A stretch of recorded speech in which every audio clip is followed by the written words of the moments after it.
uh, uh, self-directed learning, then your clinical presentations will be there. So by the time you reach all this, when you do the classes, you will come to know. The whole course of 4.5 years is divided into three professional phases. Phase one, this is your first MBBS we used to say before. Phase one is about 12 months course. We have the core subjects anatomy, physiology and biochemistry, and introduction to community medicine, which will deal with the family adoption program. Along with that, we have the AdCom modules and the foundation course. Now the initial first 8 days you will have the foundation course, and after that this foundation course will be spread out for the next 6 months. Okay, 1 or 2 periods in a week. Then the whole this academic year, the second professional MBBS is also 12 months course, and the core subjects are pathology, microbiology, and pharmacology. Along with that, we have the medicine and allied subjects. We'll start with those subjects. Then we have the surgery and allied subjects. These are the clinical subjects. We'll start with the second phase. Professionals of the second phase MBBS course. Then you have the third professional or the third phase, which is divided into 2 parts. One is the first part, which will deal with your community medicine and forensic medicine with toxicology, and is comprised of 12 months. But along with that, the medicine and allied subjects and surgery and allied subjects will continue. Okay. Then the third professional is second part will have the medicine and allied, surgery and allied. Then you have the obstetrics and gynecology, ENT, and pediatrics. Okay. And now for your batch, we are not confirmed yet. Even the NMC has not confirmed whether you will go for the second part of examination or you will give the exit exams. Okay, most probably you will give the exit exams.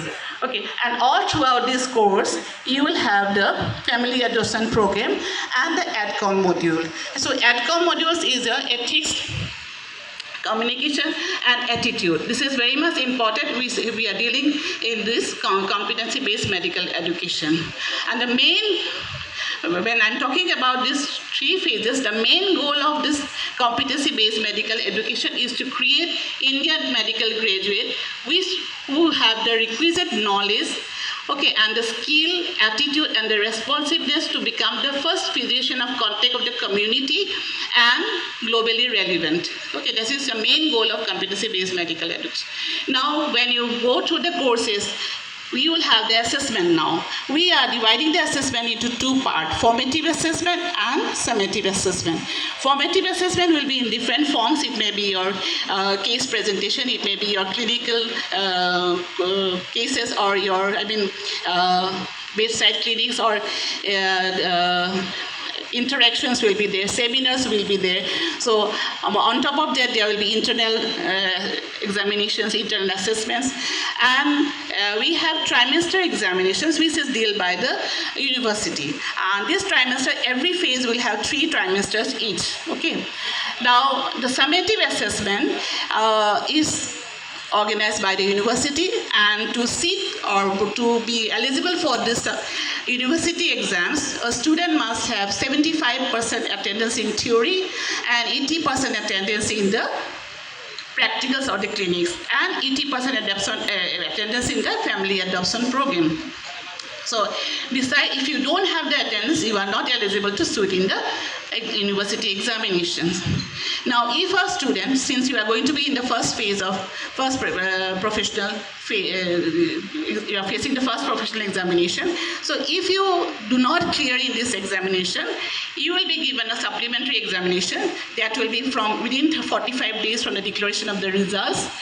And if you cannot clear that supplementary examination, you will be back to the new batch. That means we do not have a supplementary batch.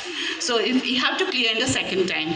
And on top of that, you are given 4 attempts to clear the first professional examination. If you don't clear the first professional examination in 4 attempts, that means 2 years, you won't be accepted by the university. On top of that, if you do not clear the whole MBBS course, that is 4.5 years course, in 10 years, you are not accepted by the university. You will be left with the higher secondary course.